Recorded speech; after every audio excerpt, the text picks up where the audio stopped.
Welcome to Lynn Cullen Live. Talk radio without the static. Email your questions and comments to lynncullenshow@gmail.com. And now your host, Lynn Cullen. Well,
hello. I'm back, right?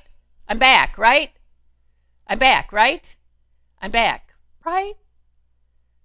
Hello? I think I'm back. And if I am, that particular snafu was totally on me. If I am. Waiting for one of the chatters to tell me I'm back. Son of a bitch. Yes? You're still not hearing me? You're still not. Is it something in this fucking headset? I don't know. You can hear me? Seriously? Hello? Am I back? Fuck a duck! Jesus H! What the hell? God damn it. I can't deal with this. This is like a fucking joke. You know what I was saying at the beginning when I disappeared? I was saying, whoa, how funny it was that you guys were joking about whether or not I would show up or it would work, and that I've inadvertently added an element of suspense to the program, and how that's probably a good thing. And I thanked you for your steadfastness, your humor, your just being there. And then I said, and wouldn't it be a riot if, since everything is going so smoothly right now, I just up and disappeared? And apparently, I'd already up and disappeared, because you didn't hear any of that, right? Un-effing believable. Now, I'll tell you what. In the interest of full transparency and to keep my credibility intact, I think that one was on me. I do. I think I didn't have the mic on. I don't know. Oh, God damn. Anyway, so here we are. Let's just... Jesus. It's getting to be truly laughable, isn't it? Anyway, let's just... God damn it. Let's just try to get a fucking show in! I have a few things I wanted to tell you.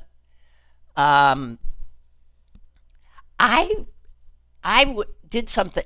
I found myself in a situation yesterday out in the city that I have never found myself in before. It was a sense that I was in danger, and or potential. That it was a scene that I needed to get myself out of.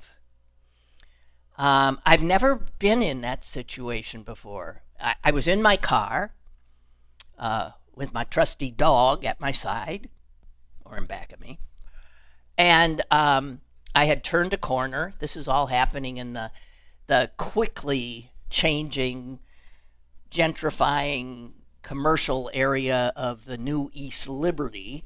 So I was near the Target there, and I turned a corner, and everything is very jam-packed now, and and couldn't go anywhere. There was a car in front of me, there was a car in front of him, and there was a red light in front of us all. And then the guy in the car directly in front of me got out of his car and appeared to be, I don't know, I just saw his back. And then I saw another guy. My sense told me it was the guy in the car in front of him. And he'd gotten out of his car. And his was the face I could see. And it was a face that terrified me. He was screaming. He had this sort of skinheady vibe. He looked frightening and scary, and he was screaming at this guy whose back was to me, who, I'll just add so you get the whole picture, was black, while that guy was white. And I've never seen such frightening looking rage on somebody's face. I couldn't hear anything, didn't wanna. But I all of a sudden thought to myself, this looks like one of those instances where somebody might pull a gun. And I am directly in the line of fire here. I am right behind that guy who had his back to me. And I looked over to my right to see if there was an escape route, and there was.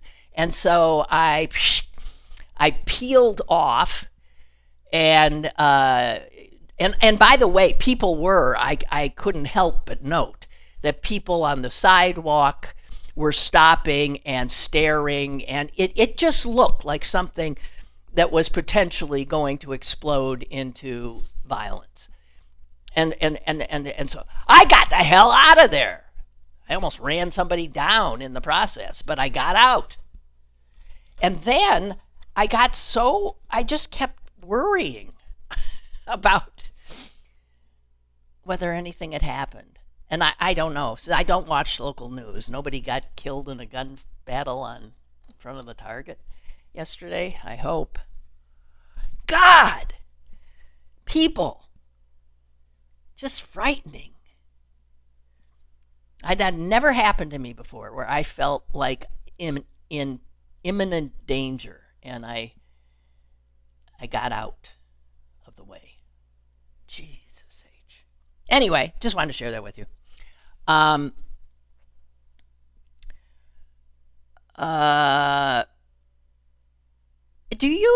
there words that when you see them, you're reading something, and when you see them, your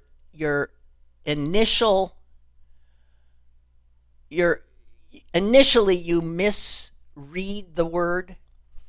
There's a word like that has just haunted me throughout my life, and it happened again this morning.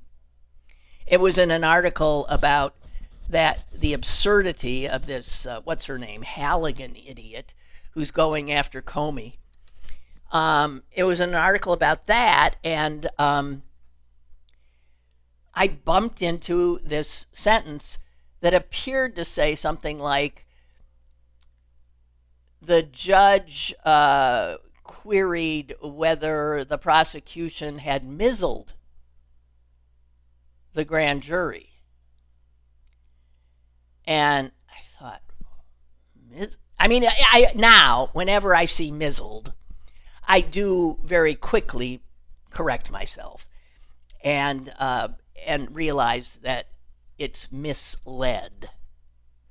But I never, when I see misled, initially say misled. I say mizzled. And I don't know if any of you, I think there's another word or two that I have this problem with. It's okay. And in regard to, that particular sentence in that article, I just want to say that quite clearly the grand jury was mizzled by these fucking fools. Jeez. You read. No, it's not fair to call it a clown show, even if you don't even like clowns. I'm not a particular fan. But, it's not fair to call these guys clowns. Because, clowns can be sinister too. But anyway, even in a front page story in the New York Times about this, the judge querying the prosecution led by this genius babe, Ms. Halligan. The Times reporter said that he grilled the prosecutors, and they called it an excruciatingly awkward hearing. So I can't. If you were she, would you ever show your face again? How do they not just throw her out? I've seen people saying she should be disbarred. Well, for that matter, so should Bondi. Never forget who Trump's first choice was for the Attorney General position. Yeah. The child molester, Matt Gaetz. But, for the Times to actually say it was excruciatingly awkward. And, at the heart of this is they were trying to determine whether or not, as the Comey side was saying, that this whole thing was simply a vindictive act of retribution. had nothing to do with justice. It had to do with the president using his powers, and then some, to go after a perceived political enemy, which we know is exactly what it is. And,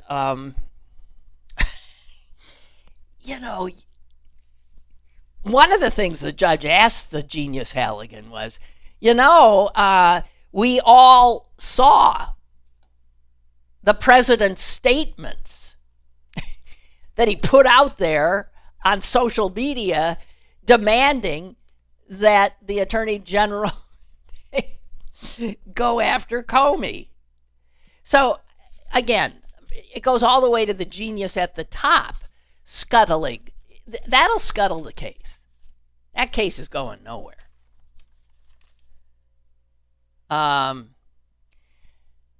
Halligan is even, they had to bring in two guys from, I don't know where, it was one of the Carolinas, because there was nobody in D.C. who would agree to help her. No one said, I can't do it. I'm sorry. I'm sorry. And so they brought in some poor schmo named Tyler Lemons, who also, it is said, appeared unnerved. God, I wish that one I actually would have, I think, enjoyed seeing. And he was, brought in from North Carolina after no one in the local office would take the case. And also, the reporter said that the judge, Nachmanoff, I don't know, he often appeared stunned by, I guess, the stupidity in front of him. It's not, I mean, I guess what was in front of him was not so much, malfeasance as just unbelievable stupidity. Anyway, whatever. Their efforts to mizzle the judge, I don't think, worked very well. Oh, Richard is saying his word that that one would screw you up. When you first see it, you mispronounce it, is no one. N-O-O-N-E, no one. Yeah, you'd look at that and you'd say noon. I mean, is no one, is that a word? You don't have to separate those O's to avoid that? Yeah. Okay, whatever. There's that. Let's see what else I have. I don't have much. The truth be known. Wouldn't it be something if it turned out I am actually screwing up the beginnings of the show to shorten the program, because I just worry that I don't have enough material. Hey, by the way, I will try to remember to check to see if anyone's calling, because I think this thing that used to alert me to the fact that there was a call is not doing that. Because I know when Susan was on Tuesday that Roger tried to call. I had no indication there was a caller. So, just saying. Hey, because I don't know what's going on locally anymore, because I won't touch the Post-Gazette, but I did see that, the strikers who've been out longer than any newspaper strikers ever in the history of the country, they've essentially won.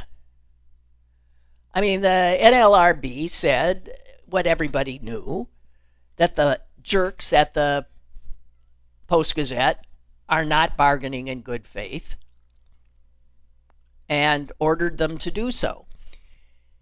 And so the strikers voted to, okay, they have voted, those that are still out, that they'll go back to work. And they've said they're coming back Monday. Now the thing is, and they're supposed to be getting back pay, their health insurance, everything. That's what the NLRB said. Hey guys, you win. That's it. Go back to work. But this is the thing about our fucking legal system. The Post-Gazette appeals. There's always there's a higher court. And so they've appealed. Now at this point, it seems to me, I don't know if you go before the entire NLRB, which would be, by the way, totally populated by Trump sympathizers. Or you would go directly to the Supreme Court, which is also packed. And I don't know what happens next, but I suppose these guys are going to show up and not be let in, and who the hell knows. It's so sad. It's just so sad. And the paper says if forced to take them back and pay, the paper will fold. And papers they're like the horse and buggies of the early automobile era. They're not generally going to survive. Sad. I want to thank you guys. A lot of you have been trying to help me, knowing I'm supposed to do this show on I don't know when, in December, at the Parkway Theater in McKees Rocks that John McIntyre is emceeing, heading, and it's about holiday stories. Now, when Johnny Mac does something, he does it to entertain people. So they're supposed to be funny. I agreed to do it without thinking that I don't have any funny holiday stories. I do not. And last night was another night that I couldn't sleep, and I was going through every holiday I can remember. And no, they're all sad stories. Or they're kind of heartwarming stories, but they're not funny. I see Mary in the chat is saying, how about, she knows that I once, a few times enjoyed, is that seven fish Christmas Eve dinner at the home of a wonderful Italian family. And yeah, that is one of my more pleasant, absolutely pleasant, incredible Christmas experiences. But it ain't funny. So I don't know what the hell to do. I mean, people are spending money. That ticket costs $20. If you spend $20 to come and you're assuming you're going to be laughing, you don't need me telling you sad little Jew girls' nose pressed against the windows looking at all the Christians have fun. You don't want to hear those stories. So and geez, Kurt has sent me more stuff. Kurt, you're a dear. I mean, and believe me, every idea you had, I took under advisement, thought about it. My puppet show for the Red Cross? I don't even remember that. I did a puppet show? I got to tell you, therein lies a big part of the problem. My life has been so full of experience, and I've mined it all the time for, I just tell people what has happened to me. I don't even remember a puppet show for the Red Cross. What? It does have to be funny. I'm being told it doesn't have to. No, I think, well, I'm going to call McIntyre. He tried to call me the other night because he knows I'm freaking out. We'll figure something out. Is there some way I could make my sexual encounter with Chuckles at the Aqua Zoo be a holiday story? I think that's the kind of thing they're looking for.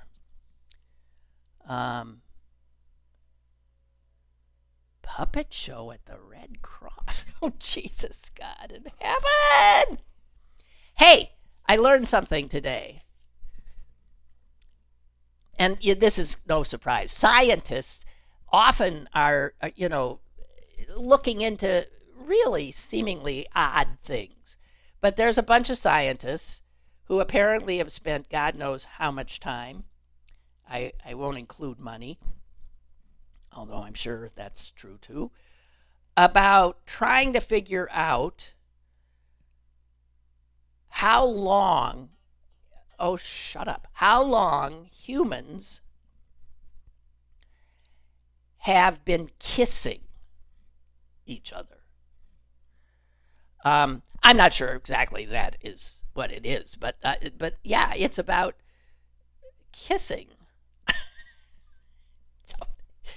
And I don't know that you can. British scientists says right here they have traced the age of the kiss.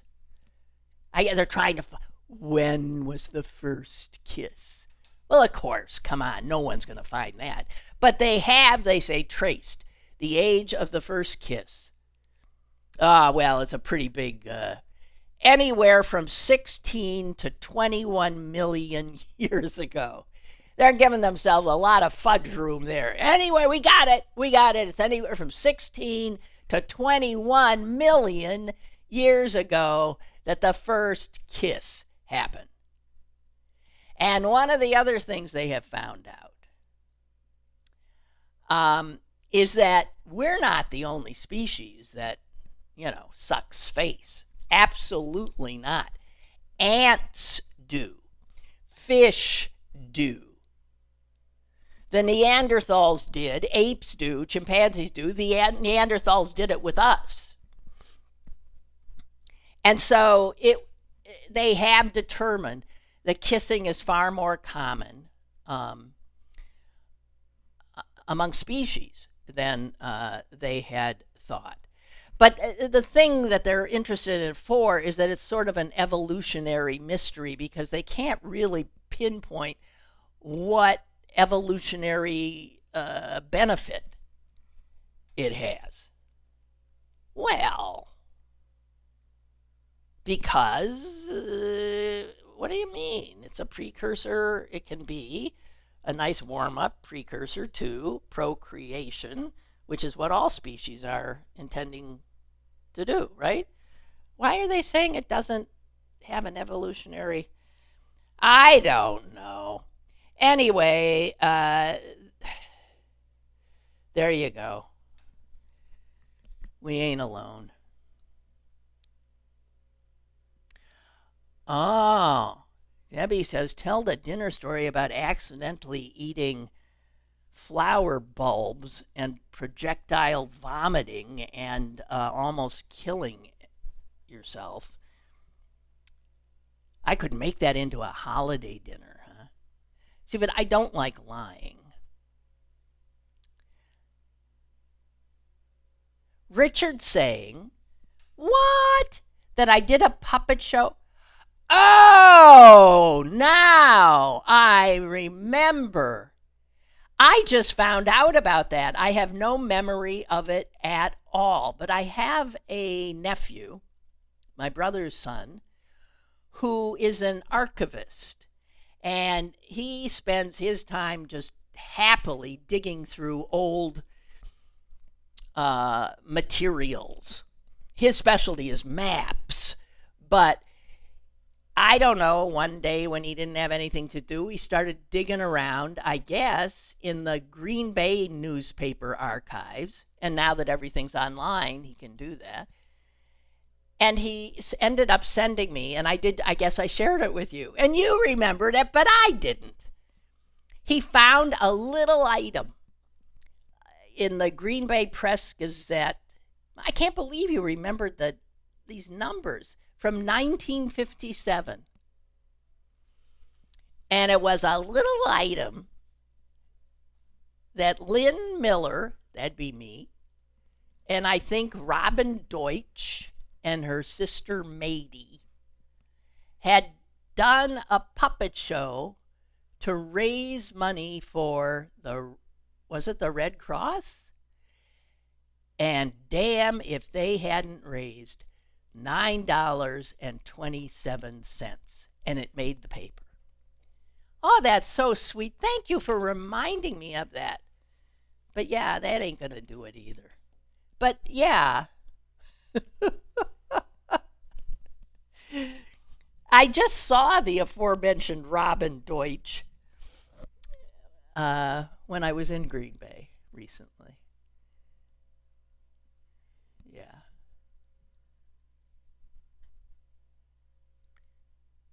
She's ended up with an interesting job. She does expert testimony in like custody cases and stuff like that. And guess what custody case she ended up in doing expert testimony?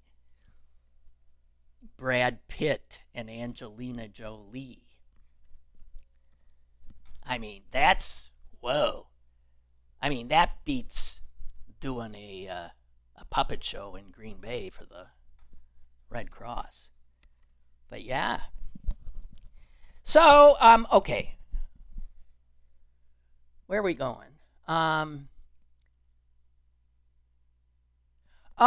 William saying about kissing. I thought I heard somewhere it began as food sharing. You know, you have a nugget of banana in your mouth and you want to share it, so you just, spit it into each other's mouths. Think Lady and the Tramp. But in the article, they said that there actually is a definition of what a kiss is, and it specifically said in the definition that it does not involve the transfer of food. I'm just saying.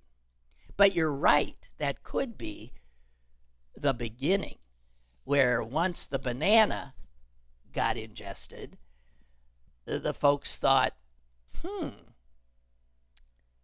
this is sort of interesting. I don't know. Oh, mizzled. Also, a Guinness Book of World Records has been broken by a woman in New York City. I saw her picture. It's pretty amazing. She now holds the world record for the largest afro on a woman. I guess there's a male category and a female category. And she blew the place away. Let me find. All of a sudden I can't find. This is odd. I go to my photos and what comes up? A picture of Robin Deutsch. How is that possible? There are next to no pictures of Robin Deutsch in here. How is that possible? That creeps me out. I'm just going to get the... Whoa. That is bizarre. I'm just saying, that's bizarre. Okay, Jessica Martinez. I found it. She's the one who got the Guinness record. She's beautiful. Her afro measures circumference. That's how they do it. The circumference of her hair is 6 feet 3 inches. I mean, she blew away the previous record of 5 feet 5 inches. 6 feet 3 inches. I don't know how she gets in a car. But the Guinness people said when they brought an adjudicator in to measure her hair, he found he was unable to do it alone and needed another pair of hands. So large was her afro.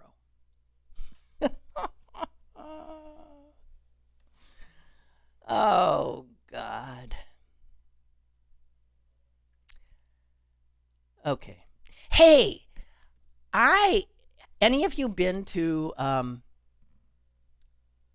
the new airport? I'm not one.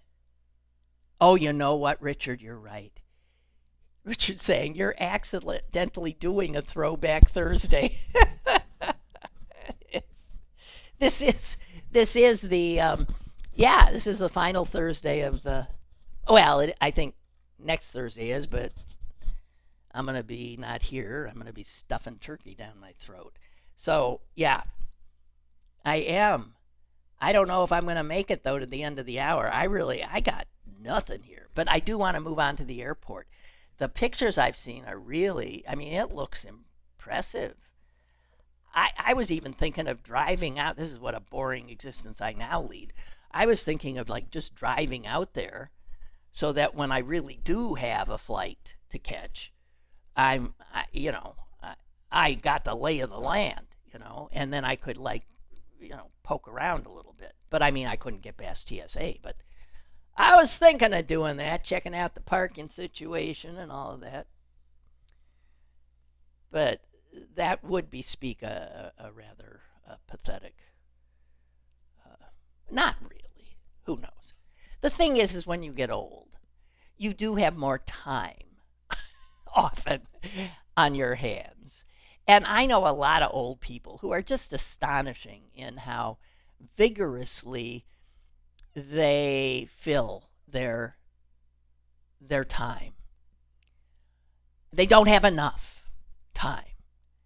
And right there, I say that's a life well lived. I mean, if you just can't find enough time to cram it in.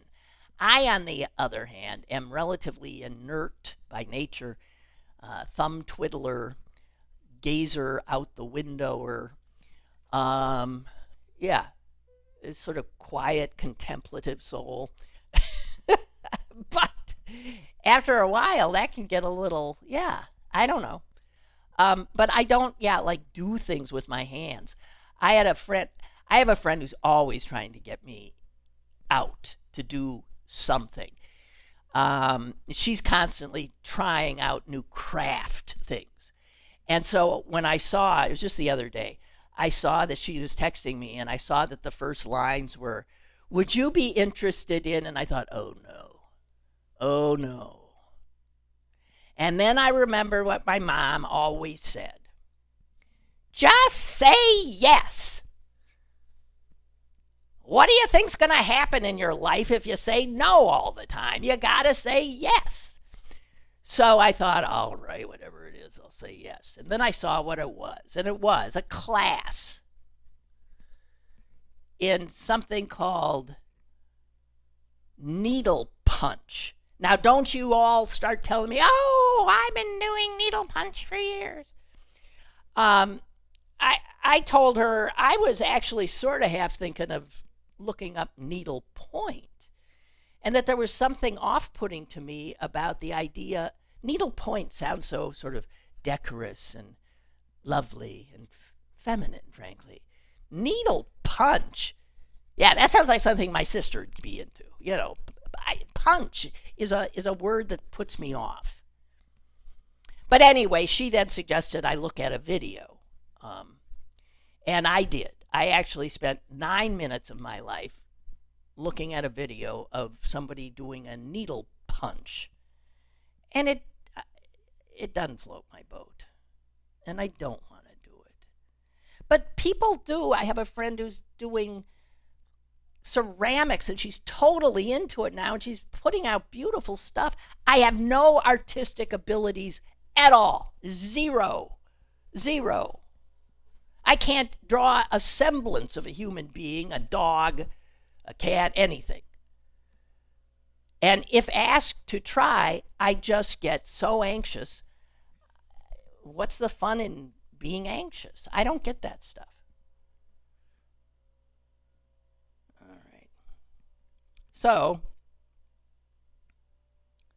but I do want to say this about the airport thing,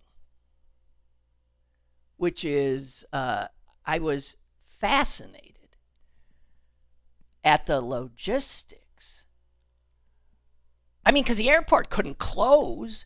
They had to seamlessly, still in operation, turn the airport around to an entirely new, I mean, it's a different building with different roads heading into it, right? And all this. And they had to have the old one up and running until, like, I think it's almost like midnight or beyond a little bit into the next day.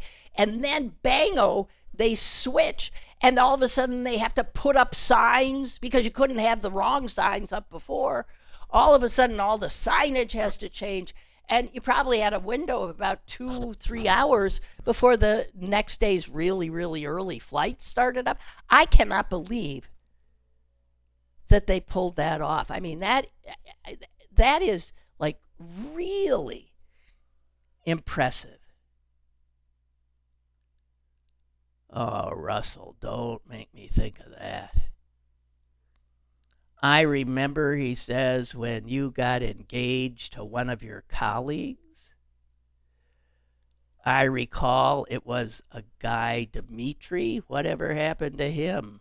That was around the holidays. Let me tell you something. I was so enraged at that. It was April Fool's Day.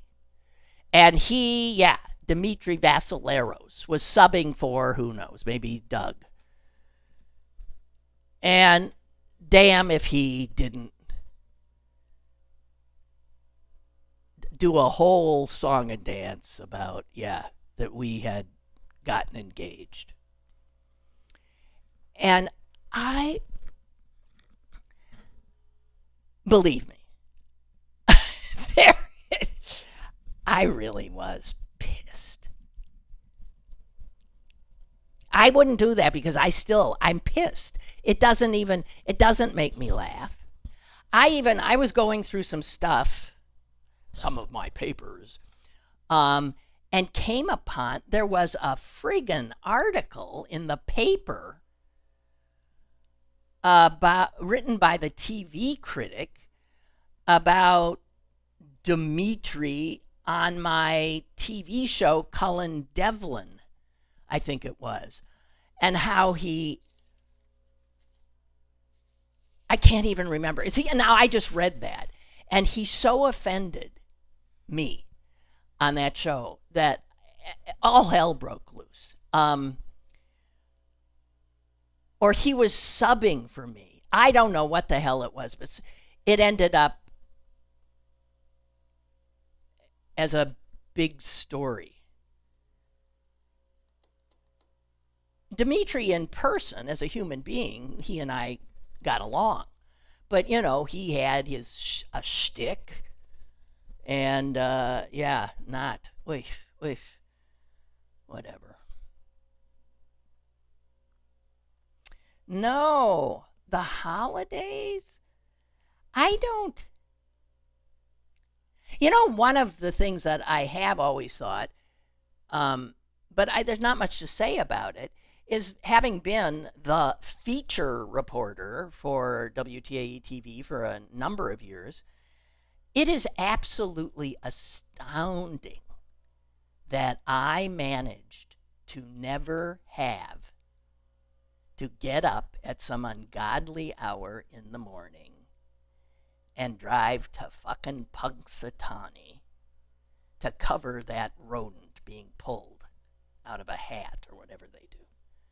That is unbelievable. I don't recall ever being asked to, but I'm sure I was the obvious person to do it. Or I don't know how the hell I managed to avoid it. But yeah, Bill Murray, believe me, it's unbelievable. And I would have done a good story, I'm sure, but damn, would I not have wanted to do that. Good God, Mord, you remember Dimitri's theme song? I don't even remember. Did I have a theme song? Jesus, ate you guys.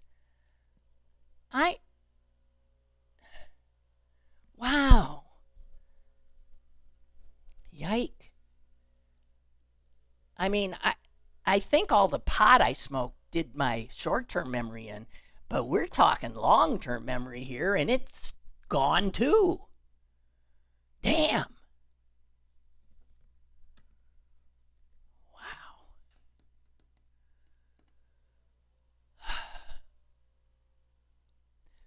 So here's the thing, and I hate to tell you this, but I make a little list. I make a little list of topics. Mary, Start Me Up. Was that mine? On TAE? The Stones? Yeah, maybe. Carl Orff? What? Start Me Up? Okay, I think that's right. Yeah, that's ringing a little bit of a bell. But you know what? I don't know. That's the kind of stuff I never had any input, or not much. I just, I don't know. Wow. I mean, believe me, it was never my intent to end up doing talk. That wasn't anything that had ever occurred to me. I was pushed, and I guess I'm grateful. What I wanted to say is, so this little list I have for today, I've pretty much run through all the things that would work for a Throwback Thursday kind of show, which is to say that the topics remaining are heavier, to say the least.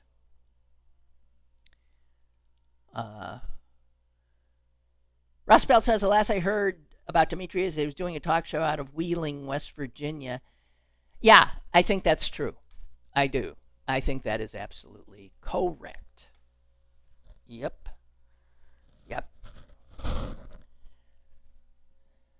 I don't know. There are still people doing talk radio, huh? Are there? I guess KD still does it. What hapless beings do they have? Every time I've ever listened, I've thought, that person shouldn't even have a job in a market of 55 people. I mean, it's just, I don't turn it on, but I guess the few times I have, just for some reason, I'm driving in my car, and I just realize I have AM, and I'll try it out, and oh my God.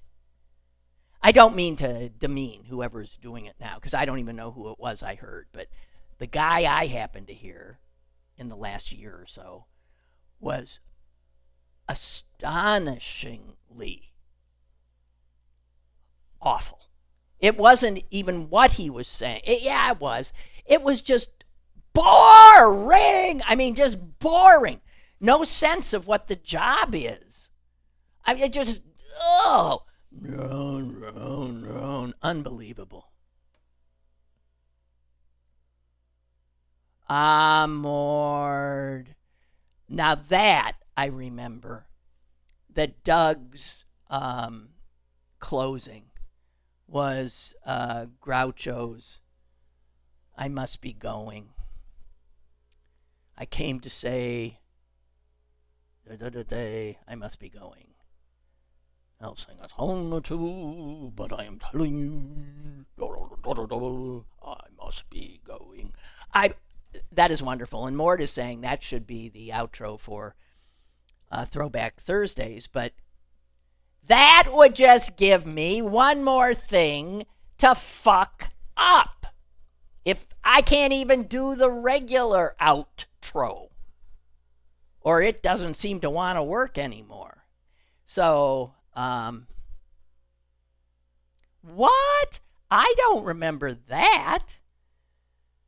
Jesus, Richard, will you come and we got to get together and will you please tell me about my life? I mean it. I'd appreciate that. Richard says, for sheer fun, nothing beat the time you and Susan ended a show singing Old Man River. Oh my God! Well, if you wanted to clear the room, neither of us can sing. God. Yeah, Chris Moore. Well, Rust Belt says I like listening. He's still on the weekends, right? I'm talking about their Monday through Friday slots. They always put, back in the day, I did weekends for a few months at KD when TAE went to sports and tossed me. And I so hated that place. I have never felt more exploited in my life. I could not tolerate that operation. Vile. And I always joked about the fact that they had a weekend ghetto where they put black people and me, McIntyre, and liberals. God, it was awful.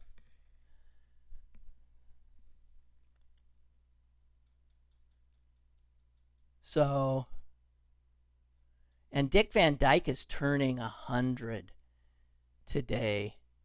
William initially put 1,000. Now that'd be news. And says that singing is the secret of longevity. I have little doubt that music, yes. Singing, dancing. I've often said like music conductors seem to live a long time. Dick Van Dyke seems like such a sweet guy.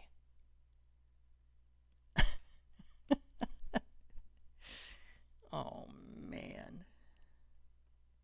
All right. What am I going to do? I got 6 minutes. I will not do these two things. I won't. One, in fact, I wrote down, saddest story I've read in a long time. I'm not going to do that. Any of you have any guesses to what that story is? It was something in the news. It broke my heart. I can't even stand thinking about it, so I really just as soon not talk about it, but whatever. And I skipped the Revolutionary War again last night. That friend of mine who said, I just can't take the sound of it anymore. About, a Ken Burns doc. And I know I was struggling. I know I'm saying something I said yesterday. But it is a problem for me. I mean, every person who does documentaries has a tone, so that I suppose everything they do sort of, like one of the people who's doing this show that I'm so freaking out about at the In McKees Rocks is Rick Seaback. Now, I don't know. I don't think of Rick Seaback as being a hardy har kind of person. I think of him as being somebody everybody loves. I think of him, he looks, just looking at him, you just want to hug him. And that sweet face and sweet smile, and then he puts out those wonderful documentaries, those nostalgic. But that his work also has a certain, thing. Well, maybe he's not going to be funny. I don't know. I'll ask. I'll have to.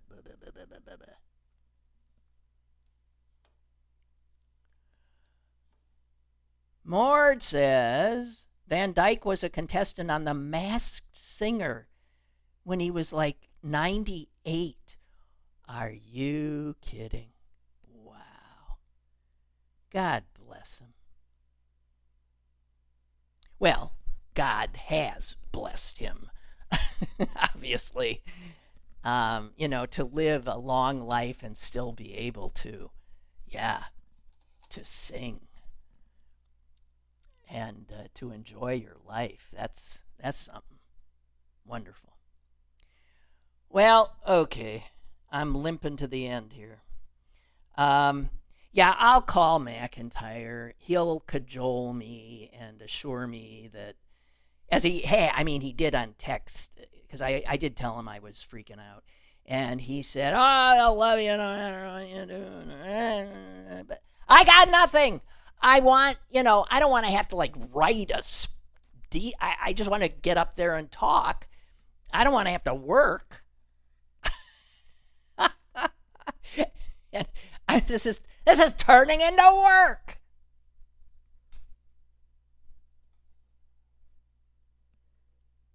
Yeah, Mord says Rick Seaback is always the most gracious person to interact with. Oh, God. Okay. So, whatever, guys. Thank you. This was, had a little rocky beginning, and that was really my doing, I think. Yeah, Russ Pelt's talking about the Monroeville Mall going down. And fucking Walmart, right? Are they the ones behind it? Or Amazon? Walmart, Amazon, one of those people I don't like. Hey, was Bezos at the state dinner for the guy who killed his reporter? Please tell me that's not true. I know that's not particularly Throwback Thursday, but I saw somewhere that somebody said he was, and I thought, there's no way. No way. I don't know. Jesus H. Somebody give me a heads up on that. I got 2 minutes left. Was Bezos at the fucking state dinner for those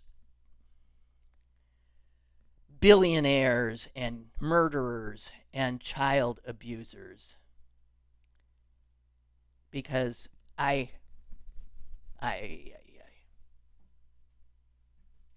So it turns out the beautiful people are the ugly people. The beautiful people are the ones who have rotting souls. Oh. Uh-oh. I'm heading in a different direction there. I'll stop. Okay, I'm going to have to stop before we get to the end here. So, hey, thanks. Thanks for helping me through this show, which did turn into a Throwback Thursday. That's a shout out to you, Rich, in the North Hills, who's still resting his voice, I hope. And yeah, I had mostly fun. So thank you. And as far as I can tell, now I know technically it hasn't been, even though it's 11 o'clock on I technically haven't done an hour. But so, what are you going to do? Fine me? So, I'm hanging it up. I am. I'm going to try to get the damn outro to I'll try not to grumble too much until it starts. Because when I put the little cursor on, like right now, okay, wait, right now, and it doesn't start. This is the lag time. I don't know what is that? 5? Lynn Cullen All Live, right, shut up. Monday through All right. Thursday Up. from 10 a.m. to Bye. 11 a.m. and archived at pghcitypaper.com. The opinions expressed on Lynn Cullen Live are those of the host and do not necessarily reflect the viewpoints of Pittsburgh City Paper or its advertisers.